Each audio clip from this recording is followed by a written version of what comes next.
तोत की शिक्षा। एक था तोता। वह बड़ा मूर्ख था। गाता तो था, पर शास्त्र नहीं पढ़ता था। उछलता था, फुदकता था, उड़ता था, पर यह नहीं जानता था कि कायदा कानून किसे कहते हैं। राजा ने सुना तो बोले, ऐसा तोता किस काम का? इससे लाभ तो कोई नहीं, हानि जरूर है।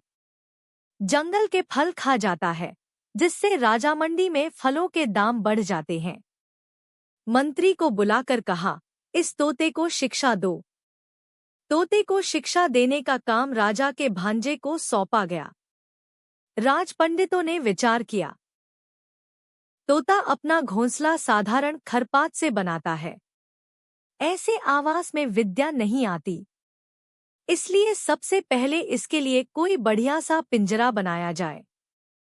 पिंजरा बन गया, सोने का, हीरों जवाहरात जड़े हुए। फिर सोचा गया, तोता इतना बेचारा है, भूखा रह जाता होगा। इसलिए उसे रोजाना बहुत सारे मेवे, फल, मिठाइयाँ आदि खिलाई जाए। पर तोता तो उड़कर फल खाता था। अब पिंजरे में बंद है तो खाना तो बहुत मिलता है, पर उड़ नहीं सकता। फिर शिक्षा शुरू हुई। किताबें पढ़ाई जाती, श्लोक रटवाए जाते। तोता पहले की तरह गाता था, उछलता कूदता था। पंडित क्रोधित हो जाते, चुप, शांत होकर बैठो, पढ़ाई करो। धीरे धीरे तोता चुप हो गया। बोलना बंद कर दिया। गाना बंद। उड़ना तो दूर, हिलना डुलना भी कम।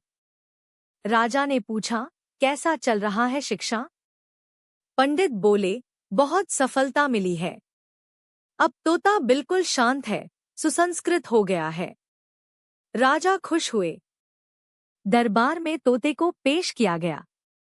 तोता पिंजरे में बैठा था, बिल्कुल चुप, आंखें बंद, सिर झुकाए। राजा ने कहा, बोलो तोता, कुछ बोलो। तोता ने कुछ नहीं कहा। पंडित ने छड़ी से पिंजरा हिलाया। तभी तोता धीरे से गिर पड़ा, मर चुका था। राजा चौंके, यह क्या? पंडित बोले, महाराज, शिक्षा पूरी हो गई। अब यह विद्वान हो गया था। राजा ने उदास होकर कहा, हाँ, लेकिन अब यह बोलता भी नहीं। सीख, जब जबरदस्ती किसी को अपनी सोच के हिसाब से ढालने की कोशिश की जाती है, तो उसकी अपनी आत्मा, उसकी खुशी, उसकी स्वाभाविकता खत्म हो जाती है। शिक्षा नाम की आड़ में स्वतंत्रता छीन लेना, जीव को मार डालने जैसा है।